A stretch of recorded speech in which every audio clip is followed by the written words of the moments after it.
এখন আমরা আছি একটা আমের নার্সারিতে। খুব সুন্দর আম, না দেখলে আপনারা বুঝতে পারবেন না। প্রচুর পরিমাণ আম দেখুন এইখানে, কত সুন্দর সুন্দর আম। এই দেখেন আমের কালার। আর সর্বোচ্চ একটা বড় একটা আম দেখাই, এই দেখেন। আপনারা হয়তো বিশ্বাস করবেন না, এটা মনে হয় 2-2.5 কেজির মতো ওজন আছে। আরো সামনে অনেক ইয়ে আছে।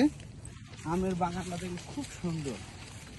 আমের নার্সারি দেখে এসে মনটা একদম পুরো ভরে গেল, প্রাণবন্ত। এই দেখেন আমের, মনে হয় আমের মেলা। আল্লাহর প্রাকৃতিক দান, খুবই সৌন্দর্য, না দেখলে বোঝার উপায় নাই। দেখেন আমের এই সুন্দর দৃশ্যগুলি, খুব ভালো লাগার মতো একটা দৃশ্য। আরো অনেক সুন্দর আপনাদের আজকে আমের বাগান দেখাচ্ছি। আরো সুন্দর সুন্দর আম আছে।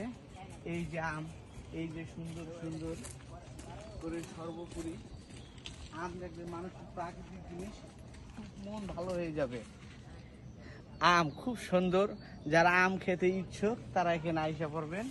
এটা কোন জায়গা, লোকেশনটা বলে দাও। এটা লোকেশন হলো মালের খাসের বাজার আমের নার্সারিতে। খুব সুন্দর। আমরা এসেছিলাম আমার বন্ধু মেহেদি হাসানের জন্য, পেঁপের চারার জন্য, কিন্তু আম দেখে আমরা খুবই মুগ্ধ।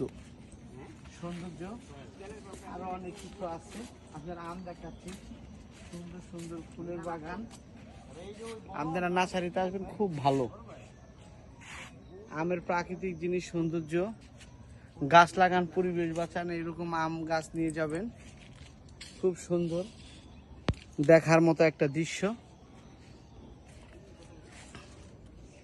এখানে আছে ফুলের নার্সারি, সুন্দর সুন্দর ফুল।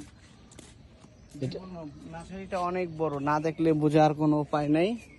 নার্সারিটা হয়েছিল কালাম মামার, কালাম মুন্সি বাড়ি। যাদের গাছের প্রয়োজন হয় তারা চলে আসবেন এই কালাম মামার নার্সারিতে, খাসেরহাট বাজার। আল্লাহ হাফেজ।